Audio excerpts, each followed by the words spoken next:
రాజకీయాలను టచ్ చేసిన పాటలు. టాలీవుడ్ లో కొన్ని పాటలు రాజకీయ అంశాలను టచ్ చేయడంతో కూడా వివాదాలు వచ్చాయి. కొన్ని సినిమాల్లో నాయకులని టార్గెట్ చేస్తున్నట్లు అనిపించే పదాలు ఉండేవి. దీంతో రాజకీయ పార్టీల అభిమానులు సోషల్ మీడియాలో ట్రోలింగ్ కు చేయడం ప్రారంభించారు. అందులో ఒక పాట ఎన్నికల సమయంలో విడుదలయ్యే కొన్ని మాస్ పాటలు రాజకీయ రంగు పూలుమొక్కుంటున్నాయి. సినిమా ప్రమోషన్ కంటే రాజకీయ చర్చ ఎక్కువ అవుతుంది. కొన్ని పాటలు కులాలను లేదా ప్రాంతీయ ఆశలను ప్రస్తావించడం వల్ల కూడా వివాదాలు వచ్చాయి. ఒక వర్గాన్ని గొప్పగా చూపిస్తూ మరొక వర్గాన్ని తక్కువ చేసి చూపుతున్నారనే విమర్శలు వచ్చాయి. ప్రస్తుతం సోషల్ మీడియా కారణంగా ఇలాంటి విషయాలు మరింత వేగంగా వైరల్ అవుతున్నాయి. మహిళల ప్రాతినిధ్యం. టాలీవుడ్ పాటలపై ఎక్కువగా వచ్చే విమర్శ ఇదే. ప్రధాన ఆరోపణలు మహిళలను వస్తువులా చూపించడం, డబుల్ మీనింగ్ పదాలు, ఐటెం సాంగ్ కల్చర్, గ్లామర్ కు ఎక్కువగా ప్రాధాన్యం. ఫెమినిస్ట్ వర్గాలు చాలా కాలంగా ఈ అంశంపై చర్చిస్తున్నాయి. మరోవైపు సినిమా అభిమానులు మాత్రమే ఇది కేవలం వినోదం కోసం అంటారు. ఇప్పటికీ ముగియని చర్చ.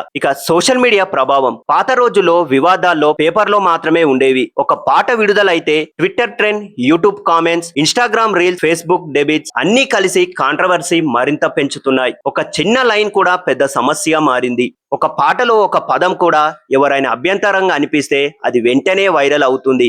ఇది కూడా వివాదం ప్రీ పబ్లిసిటీ. ఇది కూడా చాలా మంది చెప్పే విషయమే. కొన్నిసార్లు వివాదం వల్ల పాటలకు ఇంకా ఎక్కువగా వ్యూస్ వస్తాయి. నెగిటివ్ పబ్లిసిటీ కూడా పబ్లిసిటీనే అనే మాట టాలీవుడ్ లో చాలా సార్లు నిజమైంది. అందులో ఒక ఎగ్జాంపుల్ చెప్పుకోవాలంటే వివాదంలో చిక్కుకున్న చాలా పాటలు యూట్యూబ్ రికార్డ్ స్థాయిలో వ్యూస్ సాధించాయి. టాలీవుడ్ ఎందుకు ఇలాంటి పాటలు చేస్తుంది? అందులో మొదటిది మాస్ ఆడియన్స్ కోసం. మాస్ బీట్, క్యాచ్ లిరిక్స్ ఉంటే వెంటనే వైరల్ అవుతాయి.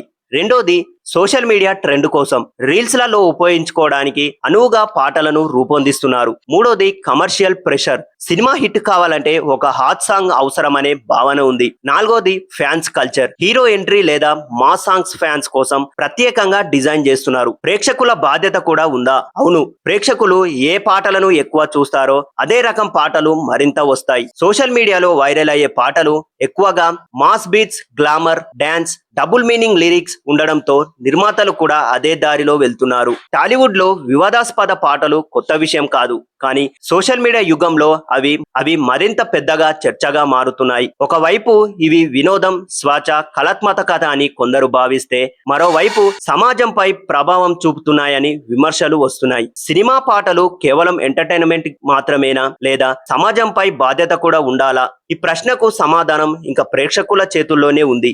ఒక పాట హిట్ అవ్వడం సులువు, కానీ అందరికీ అనువుగా ఉండడం చాలా కష్టం. ఇలాంటి పాటల్లో మీకు తెలిసిన పాట ఏదైనా ఉంటే మీ ఒపీనియన్ మా కామెంట్ బాక్స్ లో చెప్పండి. మరిన్ని అప్డేట్స్ కోసం మా 70mm పోస్టర్ ఛానల్ ని సబ్స్క్రైబ్ చేసుకోండి.